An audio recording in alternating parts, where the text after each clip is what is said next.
Elena stared at the golden invitation in her hands, reading the fancy words for the 100th time. The Royal Midsummer Ball. Just thinking about it made her stomach twist into knots. She was an Omega, and Omegas were supposed to be excited about events like this. But Elena felt nothing but dread. Her bedroom felt too small suddenly. The walls seemed to close in as she imagined hundreds of eyes watching her every move at the ball. She had always been the quiet one in her family. While her older sister Isabella charmed everyone at social gatherings, Elena preferred hiding in the library with a good book. While her brother Diego confidently led hunting parties, Elena found peace tending to her small garden behind their house. "Elena, come down here right now." Her mother's voice echoed through the hallway. Elena's heart sank. She knew exactly what this was about. Downstairs, her entire family waited in the sitting room. Her father paced back and forth, his face creased with worry lines that seemed deeper every day.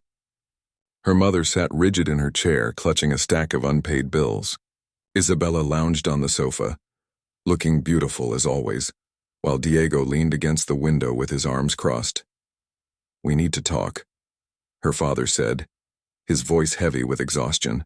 "You know our situation, Elena. The estate is struggling. We owe money to half the kingdom. This ball is our chance to change everything." Elena's mother leaned forward. The Valdez family found an Alpha Duke for their Omega daughter at last year's ball. Now they live in a mansion with servants and never worry about money again. "You could do the same for us." "But mother, I'm not like other Omegas," Elena whispered. "I can't just walk up to Alphas and start conversations. I get nervous when strangers even look at me." Isabella rolled her eyes. "That's exactly your problem, Elena. You act like you're scared of your own shadow. Alphas want confident Omegas, not someone who hides in corners all night." "Easy for you to say," Elena shot back, feeling a rare spark of anger. "You're a beta.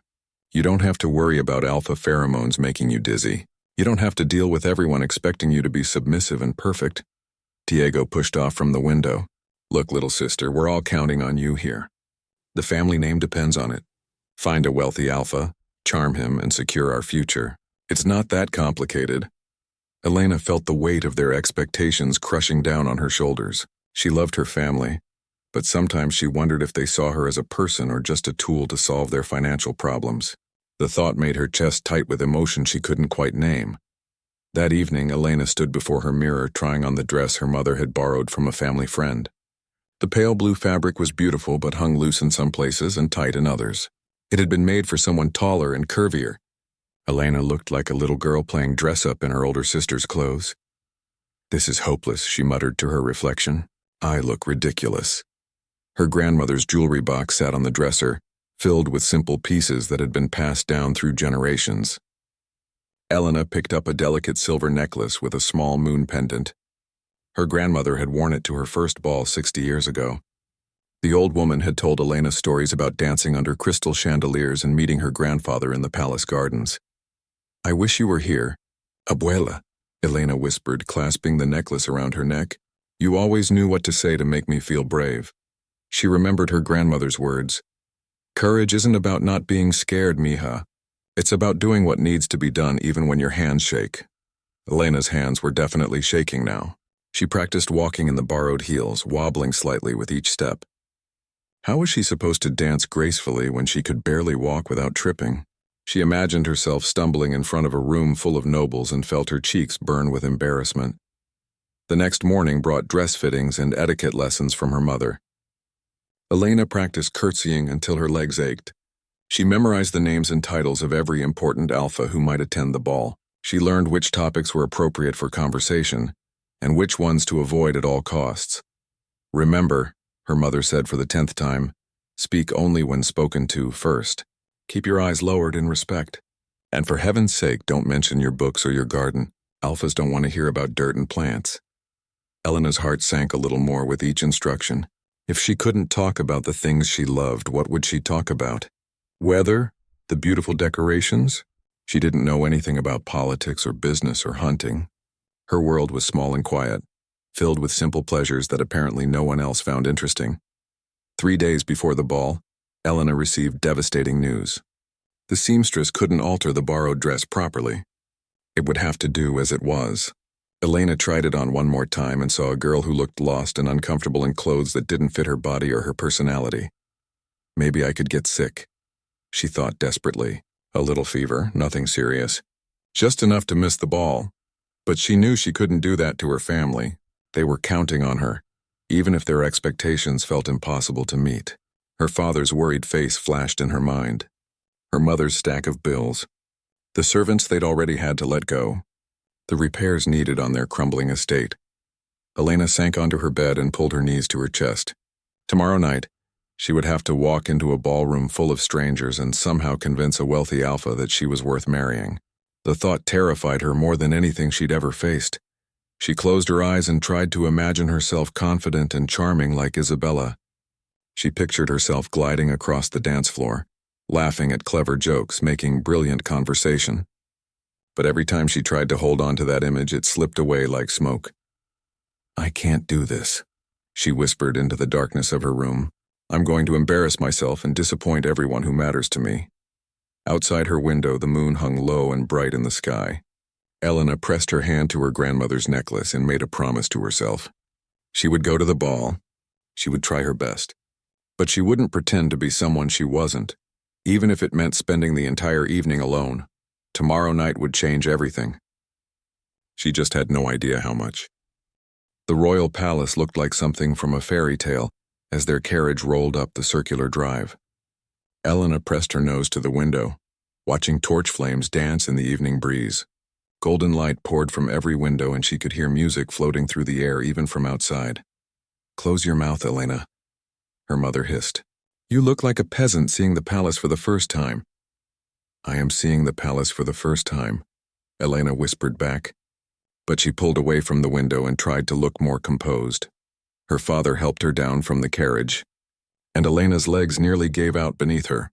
The borrowed heels felt even more unstable on the marble steps leading to the grand entrance. Nobles in expensive clothes streamed past them, their confidence radiating like perfume. The moment they stepped inside, Elena was overwhelmed. The ballroom was enormous, with a ceiling so high she had to crane her neck to see the painted angels dancing among golden clouds. Crystal chandeliers hung like frozen waterfalls, casting rainbow patterns across the polished floor. Hundreds of candles flickered in wall sconces, making everything shimmer and glow. But it wasn't just the beauty that overwhelmed her. It was the scents. Alpha pheromones filled the air like invisible fog, making her feel dizzy and confused. Her omega instincts urged her to find a quiet corner and hide, but her family pushed her forward into the crowd. "There's Duke Ramirez," her mother whispered urgently. "He's wealthy and unmated. Go introduce yourself." Elena looked toward the Duke and immediately felt her courage drain away. He was surrounded by a group of beautiful omegas, all laughing at something he'd said. They looked like flowers in a garden, bright, confident, and perfectly arranged. Elena felt like a weed growing between the roses. "I can't," she breathed. "Look at them. They're all so what? They're omegas just like you," Isabella said firmly. "Stop making excuses and go talk to him." But Elena's feet felt rooted to the floor. She watched the Duke for a few minutes, seeing how he barely glanced at the omegas vying for his attention. His eyes kept scanning the room like he was looking for something more interesting. Elena knew she wasn't it. The evening continued with one disappointment after another. Elena's mother introduced her to several eligible alphas, but each conversation was painfully awkward. She fumbled for words, said the wrong things, or simply stood there in uncomfortable silence while they lost interest and walked away. "My daughter loves household management," her mother lied desperately to a young alpha count. Elena wanted to disappear into the floor. She'd never managed a household in her life. "How fascinating," the count said in a bored voice, already looking over Elena's shoulder at someone else. "If you'll excuse me, I see someone I need to speak with." He walked away without another word, leaving Elena and her mother standing alone near the refreshment table. Elena's cheeks burned with humiliation. She could see her mother's disappointment in every line of her face. "Try harder," her mother whispered fiercely. "Smile more. Ask questions about their interests. Show some personality." But Elena's personality seemed to have abandoned her completely. Every time an alpha approached, her mind went blank. Her palms grew sweaty. Her voice came out as barely a whisper. She felt like she was failing some test she'd never been taught how to pass. The dancing began, and Elena watched from the sidelines as couple after couple took the floor. Isabella had already been asked to dance twice by different beta gentlemen. Even some of the Omegas Elena had thought were shy had found partners. But Elena's dance card remained empty, a glaring reminder of her social failure. "Why aren't you dancing?" a sharp voice said behind her. Elena turned to find Catalina Morales, the Omega daughter of a wealthy merchant family. Catalina's dress was stunning, her hair perfectly arranged and her confidence unshakable. "No one has asked me," Elena admitted quietly. Catalina looked her up and down with critical eyes. "Well, no wonder. You're standing here like a statue. Alphas want to see energy, enthusiasm. You look like you're at a funeral instead of the social event of the season." Elena felt tears threatening to sting her eyes. "I'm trying my best." "Your best isn't good enough," Catalina said bluntly. "My mother says your family is practically bankrupt. You need to marry well, but at this rate you'll be lucky if a beta shopkeeper shows interest." The cruel words hit Elena like physical blows. She knew Catalina was right about everything, which made it hurt even more. Elena excused herself and fled toward the garden doors, desperate for fresh air and a moment away from the crushing weight of everyone's expectations. The palace gardens were quieter, with just a few couples strolling among the rose bushes. Elena found a marble bench partially hidden by flowering vines and sank down onto it, finally allowing herself to breathe properly. The music from the ballroom drifted out through the open doors, beautiful but distant. She pulled off the uncomfortable heels and rubbed her aching feet. At least out here, she didn't have to pretend to be something she wasn't. She could just be Elena, quiet, bookish, more comfortable with plants than people. A group of young Omegas burst through the garden doors, giggling and whispering excitedly. Elena shrank back into the shadows, hoping they wouldn't notice her. "Did you see how Count Martinez looked at me during the last dance?" one of them squealed. "I think he's interested." "You're so lucky," another sighed. "I've been trying to catch Duke Fernandez's attention all evening, but he barely glanced my way." "The competition is fierce this year," a third Omega said. "There are so many beautiful girls here. We need to stand out somehow." Elena listened to their confident chatter and felt the gulf between herself and other Omegas growing wider. They talked about attracting alphas like it was a game they knew how to play. Elena didn't even know the rules. She stayed in the garden for nearly an hour, watching the moon rise over the palace walls. Part of her wanted to sneak out through the garden gate and walk home, leaving this nightmare behind. But she couldn't abandon her family, no matter how much she was failing them. When she finally returned to the ballroom, the evening was more than half over. Her mother's face was tight with frustration and worry. Her father looked defeated. Isabella had found a beta merchant's son to court her, but Elena remained as partnerless as when the night began. "We're going home," her mother announced quietly. This was a waste of time. Elena felt like she'd been punched in the stomach. She had ruined everything. Her one chance to save her family, and she'd completely failed. As they gathered their things to leave, she took one last look around the magical ballroom. The dancing continued, couples spinning gracefully across the floor. The chandeliers still sparkled like captured stars. The music still played its enchanting melodies. But for Elena, the magic was gone. She was just a girl in an ill-fitting dress who didn't belong in this glittering world. She followed her family toward the exit, her head down and her heart heavy with disappointment. Tomorrow they would return to their crumbling estate and their pile of unpaid bills, and it would all be her fault for being too shy, too awkward, too ordinary to catch an alpha's attention. Elena never saw the dark eyes that had been watching her throughout the evening. Following her retreat to the garden and her quiet return to the ballroom, she had no idea that someone had noticed her kindness when she helped a clumsy servant pick up dropped glasses, or her genuine smile when she watched other couples dance. As far as Elena knew, she was invisible. And that was exactly how she wanted to stay. King Alexander moved through the ballroom like a ship cutting through calm waters. Conversations stopped when he passed. Omegas curtsied so low they nearly touched the floor. Alphas bowed with respectful precision. Everyone wanted his attention, but few dared to approach him directly. At 28, Alexander had ruled the kingdom for 6 years since his father's death. He was tall and broad-shouldered, with dark hair that caught the candlelight and eyes the color of storm clouds. His presence commanded respect without him saying a word. But tonight, He felt more like a prize bull being paraded around the market than a king enjoying a social gathering. Your Majesty, Lord Vega approached with his Omega daughter trailing behind him. May I present my daughter, Valentina?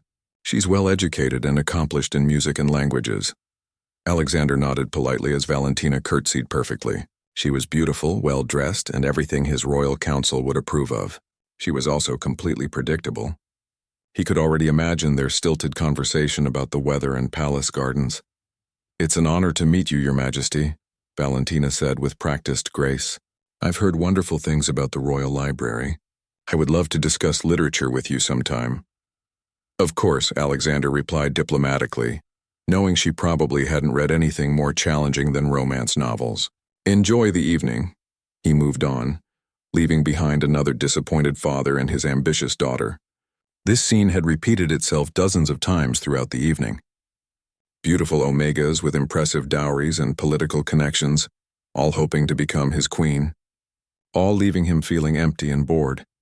His closest friend and advisor, Captain Torres, appeared at his elbow. Rough night, Your Majesty? Alexander sighed quietly. They're all the same, Torres.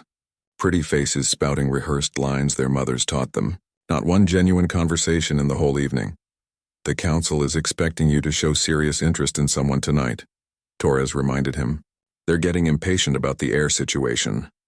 I know what they expect, Alexander said, his voice carrying a hint of irritation. But I won't marry just to produce an heir. When I choose a queen, it will be because I actually want to spend my life with her. Torres raised an eyebrow. That's a luxury most kings don't have. Then maybe I'm not like most kings. Alexander continued his circuit of the ballroom, accepting introductions and making small talk while his mind wandered. He'd been to hundreds of these events and they all blurred together. The same conversations, the same eager faces, the same disappointed exits when he failed to show special interest in anyone. He was considering making his own early exit when something caught his attention near the garden doors. A young Omega sat alone on a bench just outside, her shoes on the ground beside her as she rubbed her feet. What struck him wasn't her appearance, though she was pretty in a quiet, understated way, but her complete lack of pretense. She wasn't performing for anyone. She wasn't scanning the crowd for potential targets or practicing flirtatious smiles. She was just real, natural. The first genuine moment Alexander had witnessed all evening. He watched as she returned to the ballroom, moving carefully in shoes that clearly didn't fit properly. She rejoined her family near the refreshment table, and Alexander could see the disappointment on their faces. The girl, he thought he'd heard someone call her Elena, looked like she wanted to disappear entirely. Something about her quiet dignity in the face of obvious social failure intrigued him. Most Omegas would have been in tears by now or making dramatic scenes to attract attention, but Elena simply endured, bearing her family's disappointment with grace he rarely saw in the palace. Who is that? He asked Torres, nodding toward Elena's family. Torres followed his gaze and frowned slightly. The Martinez family, I believe. Minor nobility from the southern province. They've been struggling financially for years. The Omega daughter is unmated, obviously hoping to improve their situation tonight. Obviously, Alexander murmured, still watching Elena. As he observed, she helped a servant who had dropped a tray of glasses, kneeling in her ill-fitting dress to gather the pieces without concern for her appearance. The servant looked grateful and surprised that a noble would help with such a task. Most Omegas at this ball would have stepped over the broken glass without a second thought, worried about staining their expensive gowns. But Elena acted on instinct, showing kindness without calculating the social cost. Alexander found himself curious about this strange girl who helped servants and sat alone in gardens instead of working the room, like every other Omega present. When he saw her family preparing to leave early, something impulsive stirred in his chest. Your Majesty? Torres looked concerned as Alexander suddenly changed direction, heading straight toward the Martinez family.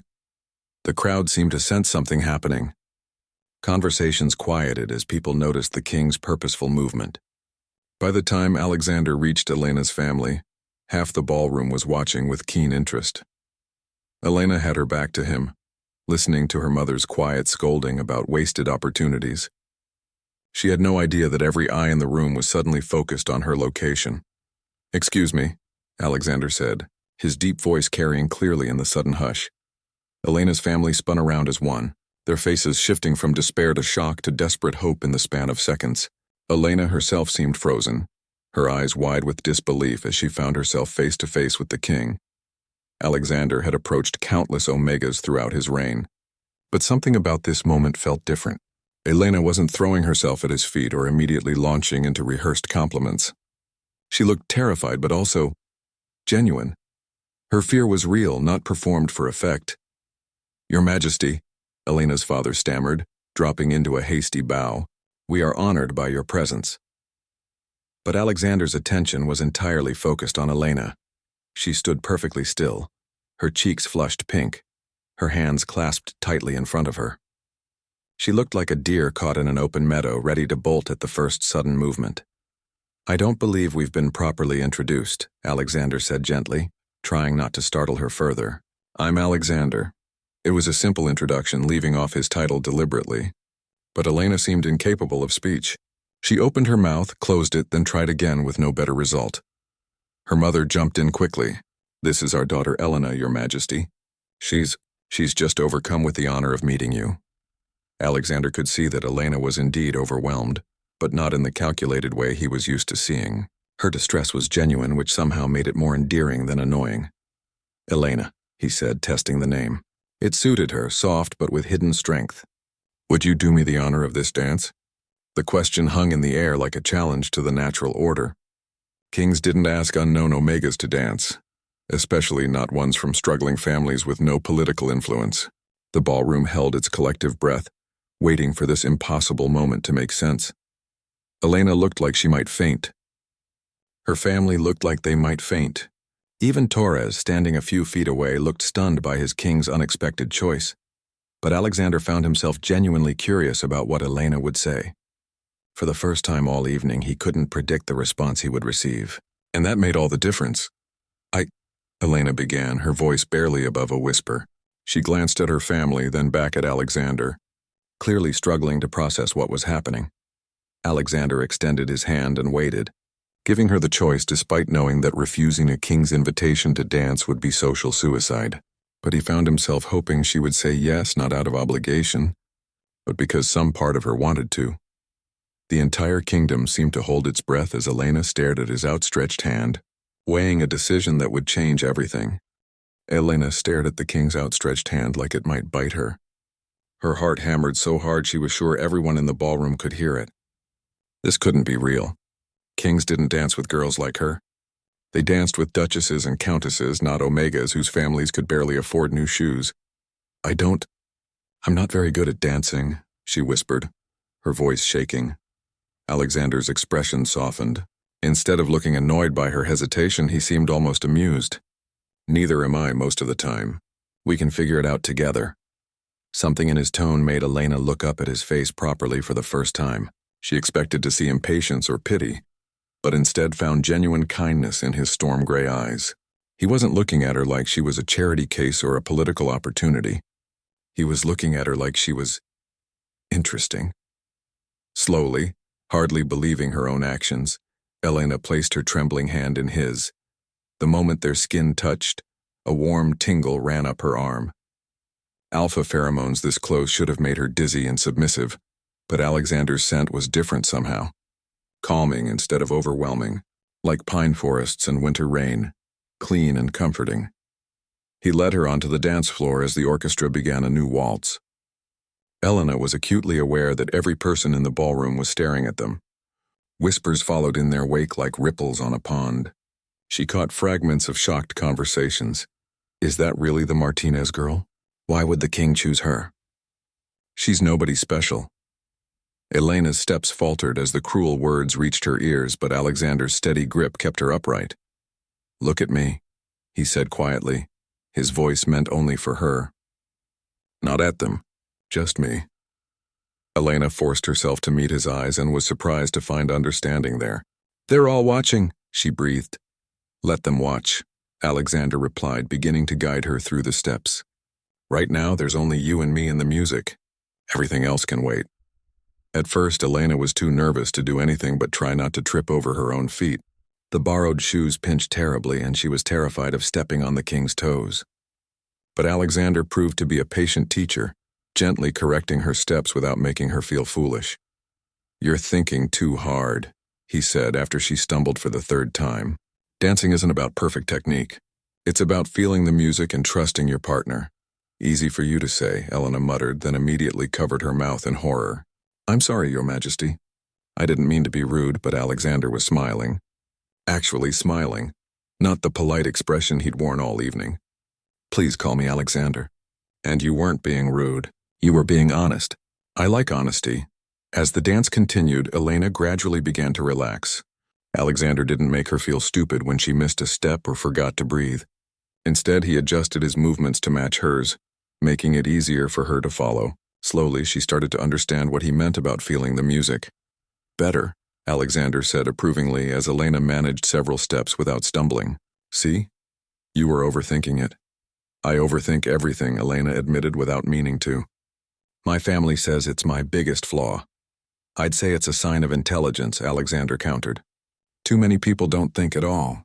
It's refreshing to meet someone who considers things carefully." Elena blinked in surprise. No one had ever called her overthinking a good quality before. "You really think so?" "I do." "Tell me, what do you think about when you're overthinking?"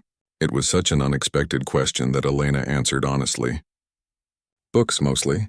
I wonder why authors make certain choices, or how different the story would be if the characters acted differently. And my garden. I think about which plants would grow better in different arrangements. Or what would happen if I tried crossbreeding different varieties." She stopped abruptly, realizing she was rambling about the exact topics her mother had warned her never to mention. "I'm sorry. You probably don't want to hear about dirt and plants." "On the contrary," Alexander said, guiding her through a gentle turn. "I'd love to hear more. What kind of garden do you keep?" Elena searched his face for signs of polite boredom but found genuine curiosity instead. "It's small. Mostly herbs and vegetables, though I have some flowers too. I like trying to coax things to grow that probably shouldn't survive in our soil." "Sounds like a challenge. Do you succeed?" "Sometimes. Last year I managed to grow northern roses in our southern climate. They weren't as big as they should have been, but they bloomed." Alexander's eyes lit up with interest. "The northern roses in the palace gardens struggle every summer. What was your secret?" Elena found herself explaining her techniques for adjusting soil composition and creating artificial shade. The more she talked, the more relaxed she became. Alexander listened like her words actually mattered, asking thoughtful questions and sharing his own observations about the palace gardens. "You know," he said as they moved through another series of steps, "the royal gardener has been struggling with the rose problem for years. I think you might know more about gardening than he does." Elena laughed, a real laugh that bubbled up before she could stop it. "I doubt that. He probably just needs to think like the plants instead of like a person." "What do you mean?" "People want roses to be big and showy because that's what we think is beautiful. But maybe the roses just want to survive and bloom, even if they're smaller. Sometimes working with what something wants to be is better than forcing it to be what you want it to be." Alexander was quiet for a moment, still leading her smoothly through the dance. "That's very wise," he said finally. "I think that applies to more than just gardening." Before Elena could ask what he meant, the music came to an end. She started to step back and curtsy, but Alexander didn't release her hand. "Another dance?" he asked. Elena glanced around the ballroom and saw hundreds of shocked faces staring back at her. "Your Majesty, Alexander." "People are talking. Shouldn't you dance with someone else?" "I'm sure they are talking," Alexander agreed. "But I asked if you wanted another dance, not what other people thought about it." Elena felt something warm unfurl in her chest. When was the last time someone had asked what she wanted instead of telling her what she should do? Yes, I'd like that." As the orchestra began another piece, Elena noticed that the second dance felt completely different from the first. Her nervousness had faded, replaced by something that felt suspiciously like joy. Alexander continued to ask her questions about her interests, sharing his own thoughts about books he'd read and places he'd traveled. "You mentioned you like to read," he said as they moved together. "What's your favorite book?" Elena's face lit up. That's like asking someone to choose their favorite star. "There are so many good ones, but lately I've been reading about the Old Kingdom legends, the stories of how the first Omega Queens helped shape the laws that protect our people today." Alexander's eyebrows rose. Most people don't know those stories anymore. Most people don't want to read about politics and history, Elena said. But I think it's important to understand how we got to where we are now. The early Omega Queens weren't just decoration. They were advisors and peacemakers and sometimes warriors when they had to be. You're absolutely right, Alexander said, and Elena could hear the excitement in his voice. Queen Isabella the Brave personally negotiated the peace treaty that ended the border wars, and Queen Carmen established the first schools for Omega children. Exactly. People remember the Alpha Kings who won battles, but they forget the Omega Queens who won the peace. They talked about history and literature while the music played around them. Elena forgot about her ill-fitting dress and pinching shoes. She forgot about the staring crowd and her family's expectations. For the first time in her life, she felt like someone was really listening to her thoughts and finding them worthwhile. When the second song ended, Alexander smiled and asked for a third dance. Then a fourth. By the time Elena realized how long they'd been dancing together, they had claimed most of the evening for themselves. People will definitely be talking now, Elena said during a brief pause between songs. Good, Alexander replied, surprising her. Maybe it will give them something more interesting to discuss than the weather and horse breeding. Elena laughed again, feeling giddy with the impossibility of her situation. She was dancing with the king. Not just dancing, talking, laughing, sharing ideas. He seemed to actually enjoy her company, which felt like the most magical thing of all. As the evening wound down and the final dance ended, Alexander walked Elena back to her stunned family. Her mother looked like she'd swallowed her tongue. Her father kept bowing repeatedly. Isabella stared with unconcealed amazement.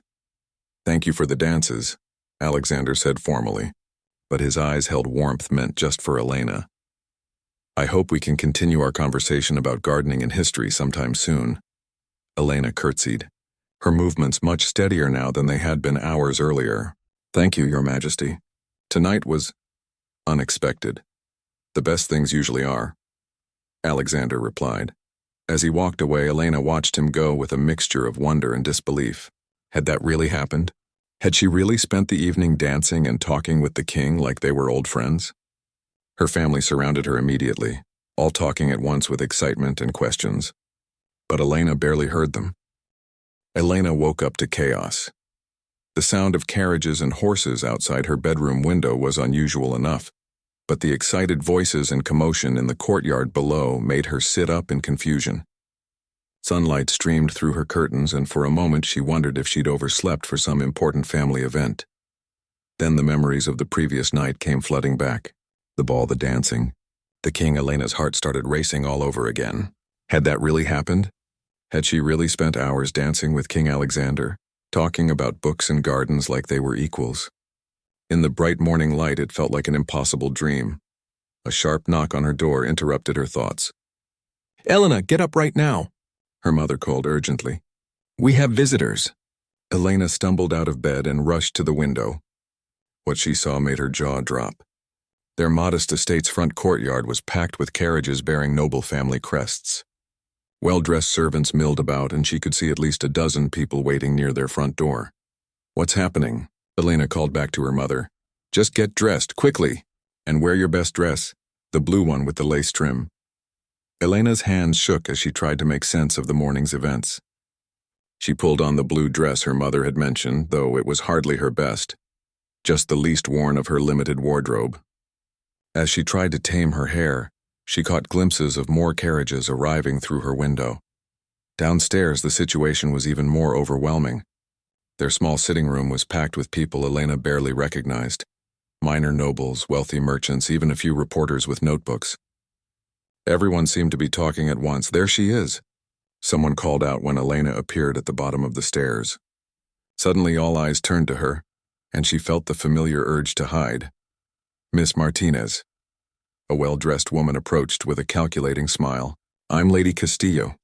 I don't believe we've met, but I'm sure we'll become great friends. My son Antonio would love to call on you sometime. Before Elena could respond, another voice cut through the crowd. Elena, dear. A man she'd never seen before pushed forward. I'm Lord Herrera. What a delightful surprise you were last night. My nephew Diego is quite taken with you. Elena looked around frantically for her family and spotted her father near the fireplace, looking completely overwhelmed. Her mother was surrounded by chattering women, all trying to get her attention at once. Isabella stood near the door with an expression of pure amazement. "I don't understand," Elena said weakly. "What's going on?" "What's going on?" said a sharp voice from the doorway. "Is that you've caused quite the sensation." Everyone turned to see Catalina Morales entering with her mother, both wearing expressions of barely concealed annoyance. Catalina looked perfect as always, but there was something cold in her eyes that made Elena nervous. "Really, Elena," Catalina continued with a fake smile. "You must tell us your secret. How did you manage to monopolize the king's attention for an entire evening?" The question hung in the air like an accusation. Elena felt heat rising in her cheeks as she realized what was happening. Word had spread about her dances with Alexander, and now everyone wanted to know how a nobody like her had achieved the impossible. We just danced," Elena stammered. "And talked." "Oh, come now," Lady Castillo laughed. "There must be more to it than that. What did you say to capture his interest so completely?" Elena's mind went blank. How could she explain that they'd talked about gardens and old books? That Alexander had seemed genuinely interested in her thoughts? It sounded ridiculous even to her. "We discussed various topics," she said lamely. The crowd pressed closer, hungry for details.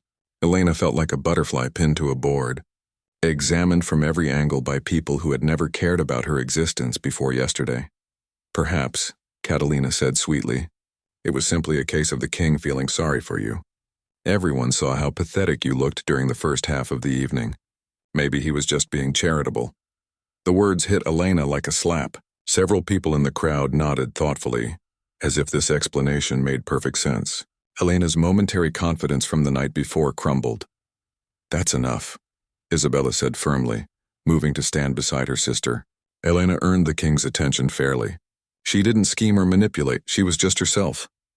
"And what a lucky thing that turned out to be," Catalina replied with a razor-sharp smile. "Though I suppose we'll see how long his interest lasts once the novelty wears off." Before Elena could respond, commotion outside announced the arrival of yet another carriage. This one was different, though, larger and more elegant, with royal guards riding alongside. Elena's heart stopped as she recognized the royal crest. "Oh my God," her mother whispered. "That's a royal carriage." The room fell silent as everyone processed this development. Through the window, Elena could see Captain Torres stepping down from the carriage, followed by two other palace officials. They were carrying what looked like an official document. Elena's father hurried to the door, clearly trying to compose himself for whatever was about to happen. The crowd in the sitting room pressed forward, not wanting to miss a single word. Captain Torres was announced and entered with formal precision. His eyes swept the crowded room with mild disapproval before settling on Elena. "Miss Elena Martinez," he said in his official voice, "I bring greetings from His Majesty King Alexander, along with an invitation." Elena thought she might faint. An official royal invitation? This had to be some kind of mistake. Captain Torres unrolled the parchment and read aloud. "Miss Martinez is cordially invited to join His Majesty for afternoon tea in the palace gardens tomorrow, that they might continue their discussion of horticultural matters." The silence that followed was deafening. Elena stared at the captain, sure she'd misheard something. A private invitation to the palace? For tea? To talk about gardening? What? Helena managed to say. "His Majesty was quite impressed with your knowledge of botanical matters," Captain Torres explained. "He hopes to benefit from your expertise regarding some challenges in the royal gardens." Elena heard Catalina make a small choking sound. Around the room, expressions ranged from shock to envy to barely concealed anger. The people who had rushed here hoping to benefit from Elena's sudden connection to the king now realized that connection was more real than they'd expected. "Of course she accepts," Elena's mother said quickly, before Elena could speak for herself. "We are honored by His Majesty's invitation." Captain Torres nodded. "A carriage will call for Miss Martinez at 2 o'clock tomorrow afternoon. Please dress appropriately for garden walking." He paused and looked directly at Elena.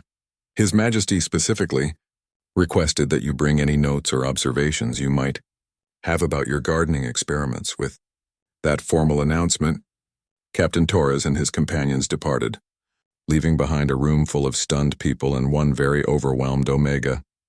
The moment the royal party left, chaos erupted again. Everyone began talking at once, some offering congratulations, others asking pointed questions about Elena's relationship with the king. But Elena barely heard any of it, a private invitation to discuss gardening. Alexander had remembered their conversation about the roses and actually wanted to hear more. It wasn't charity or pity. He was genuinely interested in her knowledge. "Well," Catalina said loudly, cutting through the noise, "I suppose we'll see how this little fairy tale plays out. But remember, Elena, kings have been known to tire of their toys very quickly." As the crowd gradually dispersed, each visitor making sure to leave their calling cards for future reference, Elena sank into a chair and tried to process what had just happened. 24 hours ago, she had been invisible. Now she was the center of attention, invited to private meetings with the king, and apparently seen as either a social opportunity or a threat by half the nobility. "Elena," her mother said once they were finally alone as a family, "do you understand what this means? A second meeting with the king? This could change everything for us." Elena looked at her family's excited faces and felt the familiar weight of their expectations settling on her shoulders. But this time it was different. This time she had actually succeeded at something. The king wanted to see her again, not because her family needed money or connections, but because he valued her thoughts. For the first time in her life, Elena had something that was truly hers, a connection built on genuine interest and mutual respect. The question was whether she could hold on to it in the face of everyone else's expectations and schemes. Tomorrow, she would find out. The royal carriage arrived exactly at 2 o'clock as promised. Elena sat inside, clutching a small leather journal filled with her gardening notes and trying not to wrinkle her best dress. This time she wore something that actually fit, a simple green gown that her mother had somehow managed to borrow from a friend. The palace gardens were even more beautiful in daylight than they had appeared through the ballroom windows. Carefully manicured paths wound between beds of exotic flowers, ornamental trees, and perfectly trimmed hedges.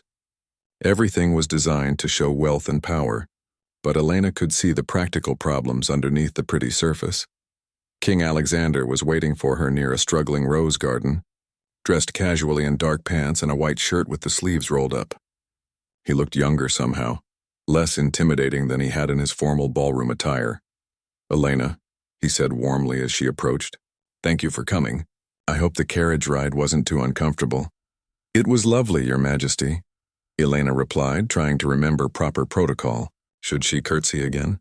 Wait to be spoken to? "Please, when we're alone like this, just call me Alexander," he said, noticing her nervousness. "I get enough formal address during court sessions. It's refreshing to have a normal conversation." Elena relaxed slightly at his casual tone. "All right, and Alexander, you mentioned problems with the roses?" Alexander's face lit up with genuine enthusiasm. "Yes, exactly. Come look at this." He led her to a section where the roses were clearly struggling. The leaves were yellowing, the blooms were small and sparse, and several plants looked like they might not survive the season. Elena knelt beside the nearest bush, carefully examining the soil and the plant's condition. She forgot all about royal protocol as she lost herself in the familiar puzzle of diagnosing plant problems. "The soil is too rich," she said after a few minutes, "and they're getting too much water. Roses actually prefer slightly challenging conditions. They grow stronger when they have to work a little for their nutrients." "Really?" Alexander knelt beside her, genuinely interested. "The head gardener has been feeding them extensively and watering them twice daily." "That's killing them with kindness," Elena explained, warming to her subject. "Also, they need better air circulation. These bushes are planted too close together, so disease spreads easily between them."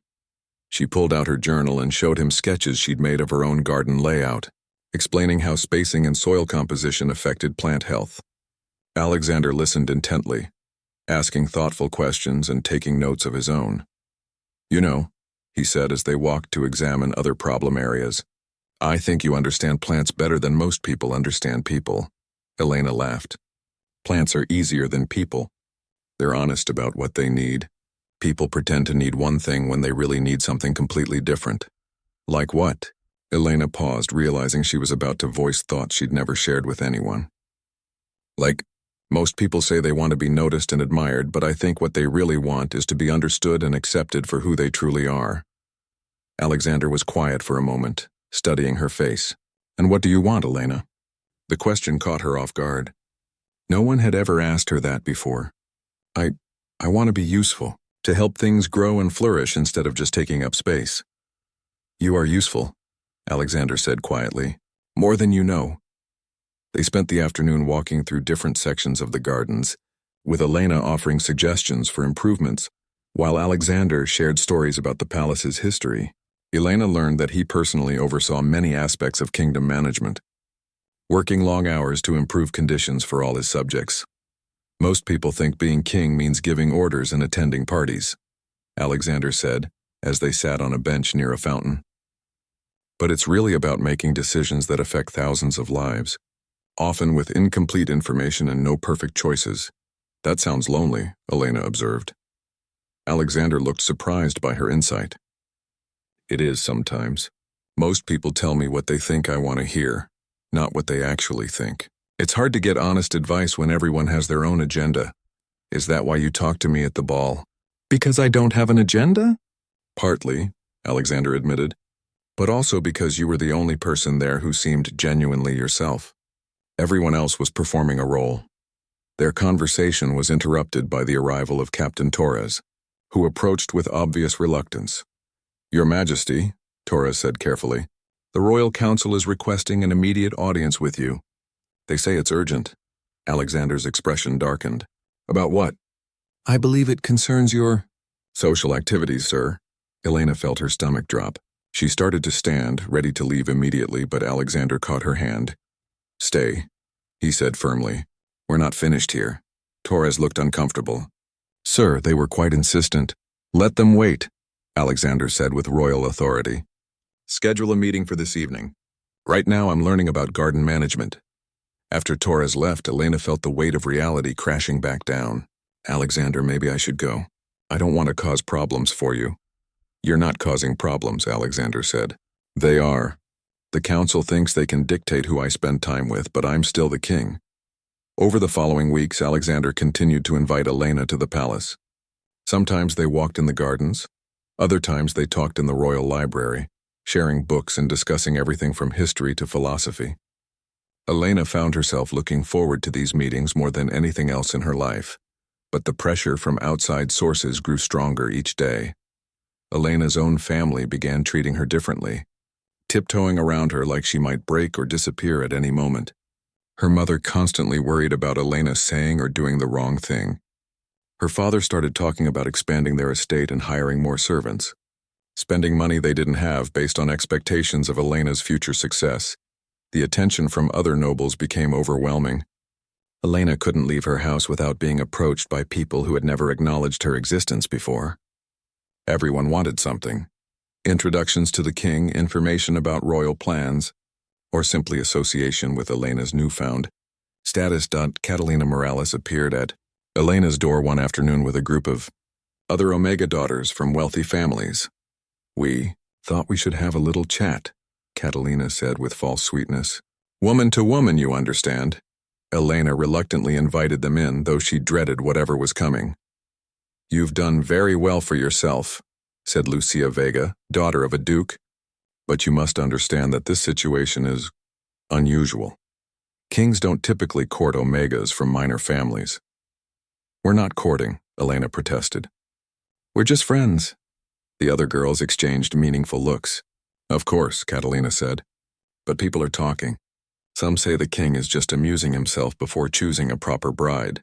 Others think you've somehow influenced him inappropriately. Elena's cheeks burned. I haven't done anything inappropriate. We're sure you haven't, Lucia said smoothly. But appearances matter. And frankly, some people are concerned about what message this sends. If any Omega can catch a king's attention, what does that mean for the rest of us who have been preparing our whole lives for this role? Elena realized what they were really saying. They saw her success as a threat to their own carefully laid plans. Elena's genuine connection with Alexander made their rehearsed performances look hollow by comparison. I never asked for any of this, Elena said quietly. No, Catalina agreed, but you have it now. The question is what you plan to do with it. Some people think you should step aside gracefully before you get in over your head. Kings have responsibilities that go beyond personal preferences. The message was clear: back off, or face consequences. That evening, Elena sat in her garden trying to process everything that had happened. The plants she'd carefully tended seemed like the only honest things in her increasingly complicated world. They grew or withered based on care and conditions, not politics and schemes. She thought about Alexander, about their conversations and the way he seemed to genuinely value her thoughts. But she also thought about the pressure he was under, the expectations placed on him, and the responsibilities that came with being king. For the first time since the ball, Elena wondered if everyone else was right. Maybe she was in over her head. Maybe a king and a minor noble's Omega daughter were too different for any real relationship to work.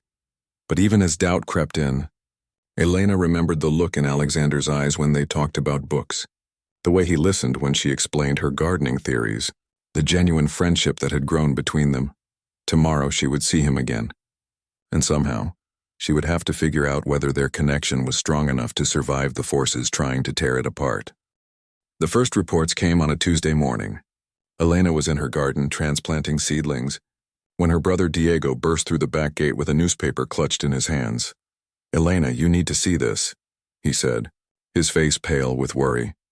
The headline made Elena's blood run cold. "Mysterious illness strikes poor district. Authorities urge wealthy families to evacuate." Elena read quickly, her heart sinking with each line. A strange fever had appeared in the Riverside district, the poorest section of the capital. Children were falling sick first, followed by their parents. The symptoms were severe: high fever, weakness, and a rash that spread quickly across the body.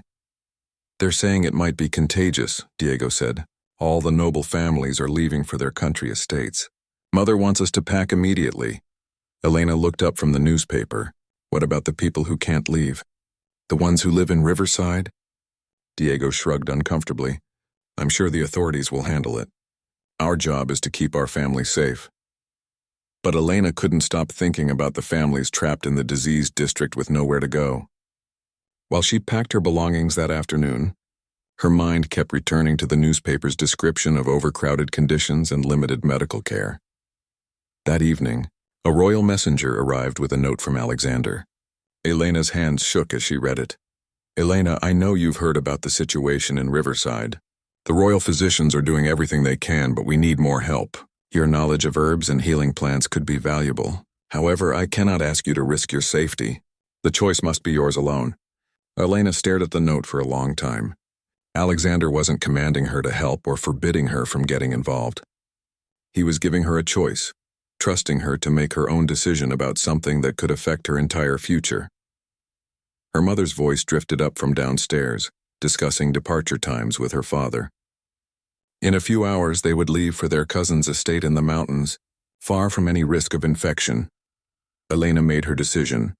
She waited until her family was asleep, then quietly gathered supplies from her garden: feverfew for reducing temperature, willow bark for pain, echinacea for immune support, and every other medicinal herb she had been growing. She wrote a note explaining her choice and left it on her pillow.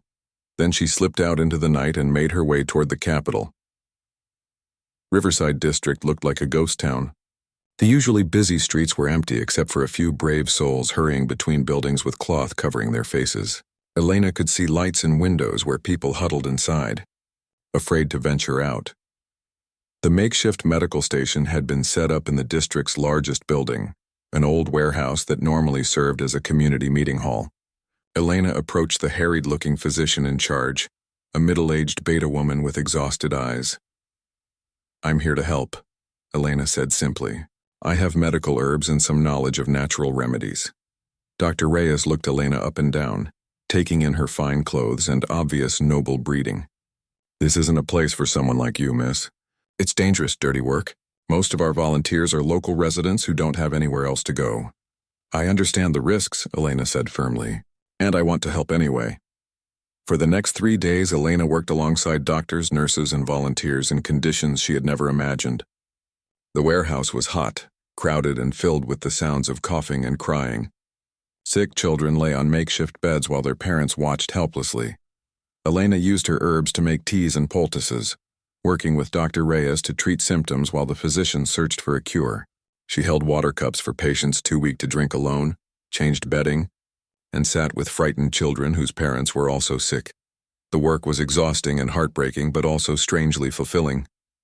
For the first time in her life, Elena felt truly useful. Her plant knowledge wasn't just interesting conversation, it was helping real people feel better. On the fourth day, King Alexander arrived at the medical station. Elena looked up from mixing an herbal remedy to find him standing in the doorway, surrounded by guards who looked deeply uncomfortable with their surroundings. Alexander's eyes swept the room until they found Elena, and his expression shifted from official concern to something much more personal. "Elena," he said, approaching her workstation. "I heard you were here." Elena suddenly became aware of how she must look. Hair escaping from its braid, dress stained with medicines and dirt, sleeves rolled up to her elbows. She probably smelled like herbs in sick rooms instead of the delicate perfumes noble ladies wore. "Your Majesty," she said, attempting a curtsy despite her undignified state. "Stop that," Alexander said quietly. "After what you've done here, you don't bow to anyone." Elena felt heat rise in her cheeks. "I'm just doing what anyone would do." "No," Dr. Reyes interrupted, overhearing their conversation. "You're doing what almost no one else would do. Half our volunteers ran away when the work got difficult, but you've been here every day. Your herbal treatments have helped dozens of patients feel more comfortable while we work on a cure." Alexander's eyes never left Elena's face. "When I heard you had come here instead of evacuating with your family, I was terrified. And proud, and completely unsurprised because it's exactly what you would do." "You know me that well?" Elena asked softly. "I'm learning to," Alexander replied. "Each time I think I understand your character, you show me new depths." Their moment was interrupted by commotion near the entrance. Elena turned to see several familiar faces entering the warehouse. Catalina Morales, Lucia Vega, and their mothers, all wearing expensive clothes and carrying baskets of supplies. "Your Majesty," Catalina called out, hurrying over with a bright smile. "We came as soon as we heard you were visiting the medical station. We brought food and blankets for the poor sick people." Elena watched as the group of noble ladies made a show of distributing their gifts, posing for a photographer who had mysteriously appeared to document their charitable work. They stayed for exactly 30 minutes, long enough to be seen helping but not long enough to actually get dirty. "How wonderful that you could spare the time," Catalina said to Elena with false warmth. Of course, not everyone can abandon their family responsibilities to play nurse. The barb hit its mark.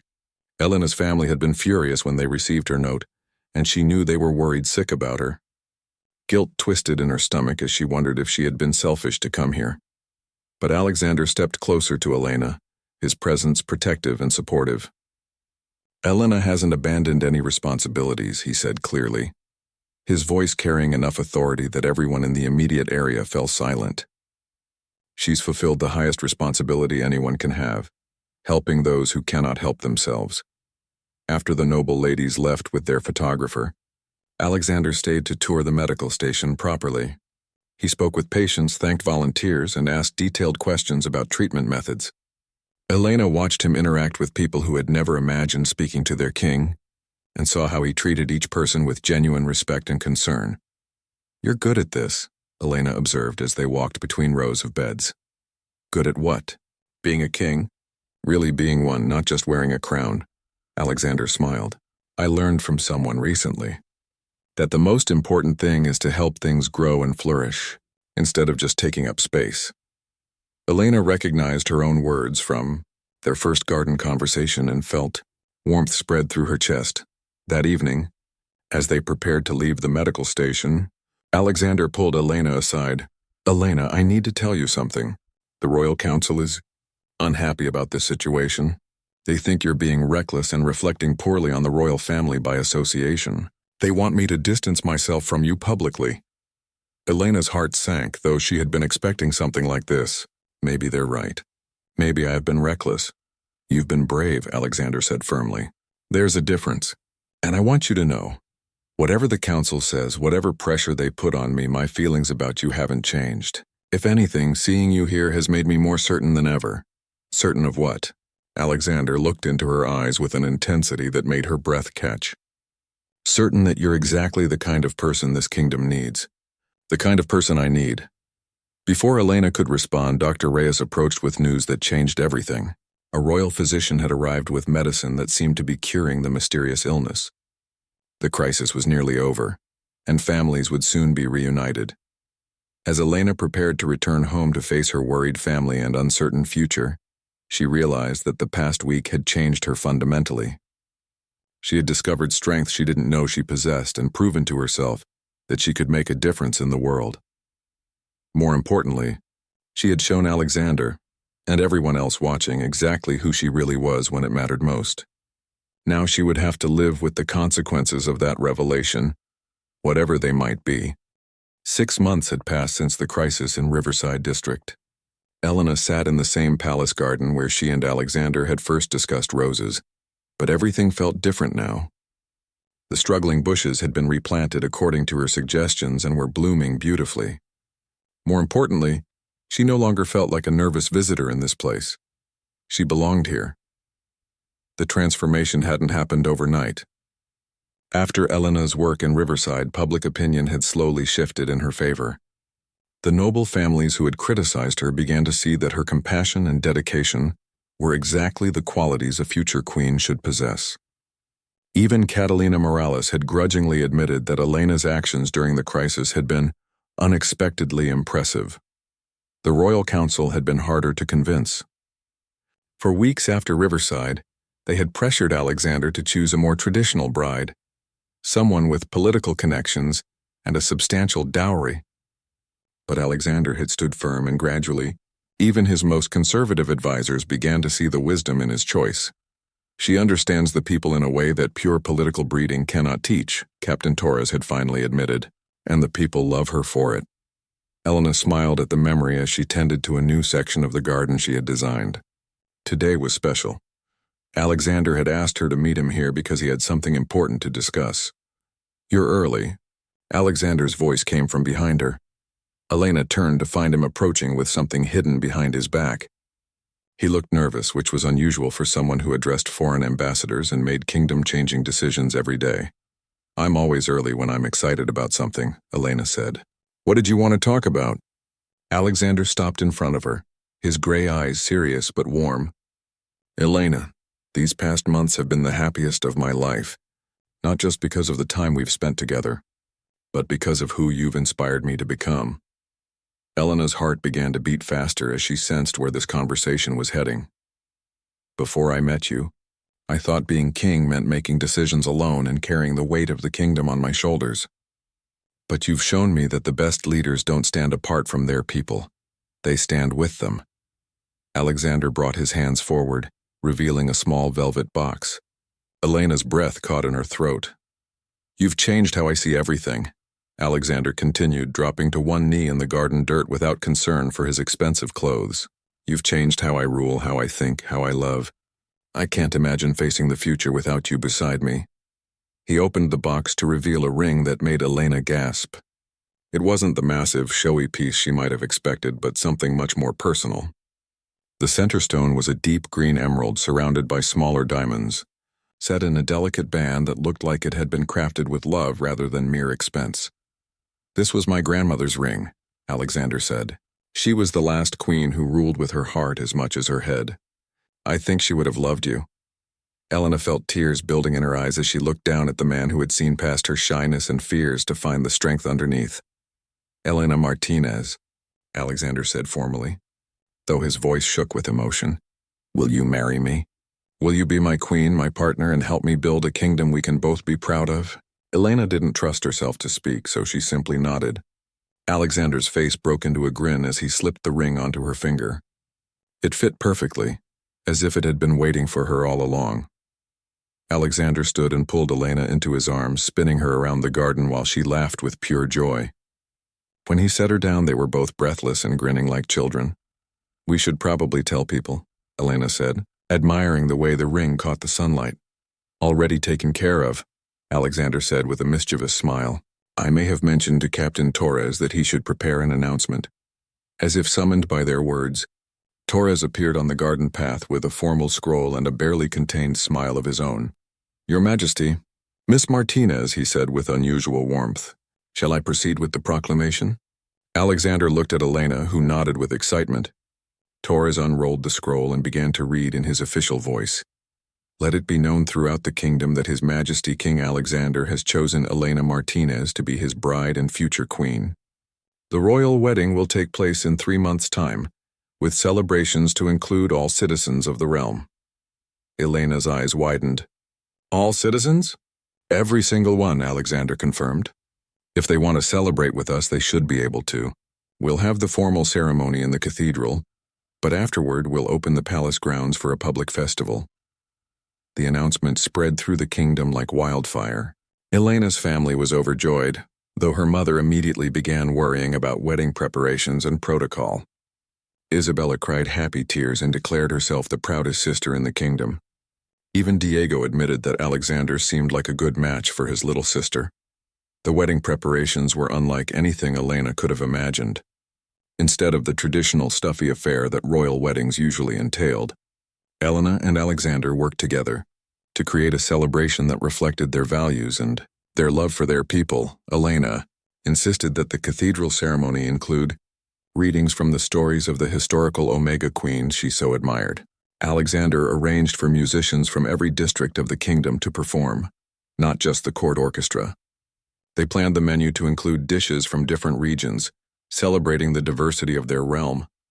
"People should see themselves in this wedding," Elena explained to the wedding coordinator.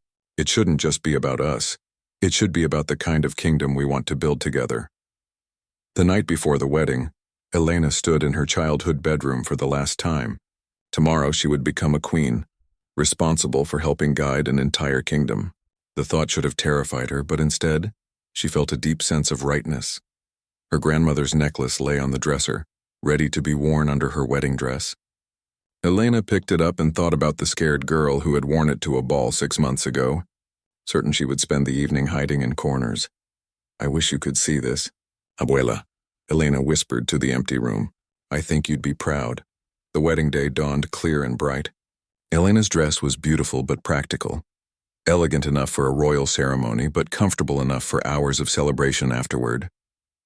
The cathedral was packed with nobles, but also with ordinary citizens who had been invited to witness their future queen's vows. As Elena walked down the aisle on her father's arm, she saw faces in the crowd that told the story of her journey. Dr. Reyes sat with other medical volunteers from Riverside. The palace gardening staff occupied an entire row, beaming with pride at seeing their collaborative work recognized. Even some of the patients Elena had helped during the crisis had come to wish her well. But Elena's eyes were drawn inevitably to Alexander, waiting for her at the altar in his formal uniform. His face lit up when he saw her, and she felt the same flutter of excitement she'd experienced during their first dance. The ceremony itself passed in a blur of traditional words and formal rituals. But when they reached the personal vows they had written for each other, Elena felt the full weight of the moment. "Alexander," Elena said, her voice carrying clearly through the cathedral, "you saw something in me that I didn't even know existed. You gave me the courage to be myself and the confidence to use my voice. I promise to stand beside you not as a decoration or a symbol, but as a true partner in building a kingdom where everyone can flourish." Alexander's own vows brought tears to Elena's eyes. "Elena, you taught me that strength comes from compassion, that wisdom comes from listening, and that the best leaders are those who serve their people rather than expecting to be served. I promise to love you, respect you, and learn from you every day for the rest of our lives." When they were pronounced husband and wife, their kiss was witnessed not just by the cathedral full of guests, but by crowds gathered in the palace courtyards and streets beyond, all celebrating their unlikely love story. The public festival that followed was everything Elena had dreamed it could be. Children ran through the palace gardens, their laughter echoing off the ancient walls. Food stalls served treats from every corner of the kingdom, and musicians played everything from classical court music to folk songs that had families dancing together on the grass. Elena and Alexander moved through the crowds, no longer king and queen but simply a newly married couple sharing their joy with their people. Elena stopped to admire a little girl's flower crown, danced with an elderly man who reminded her of her grandfather, and helped serve cake to families who had never imagined eating royal pastry. "This is perfect," Alexander murmured in her ear as they watched a group of children playing games near the fountain. "This is exactly what a royal celebration should be. Happy people celebrating together," Elena agreed, "no matter where they come from or what they do for work." As the sun began to set, painting the sky in shades of pink and gold, Elena found herself back in the rose garden where everything had started. The bushes were in full bloom now, their fragrance filling the evening air. Alexander joined her there, loosening his formal collar and looking more relaxed than she'd seen him all day.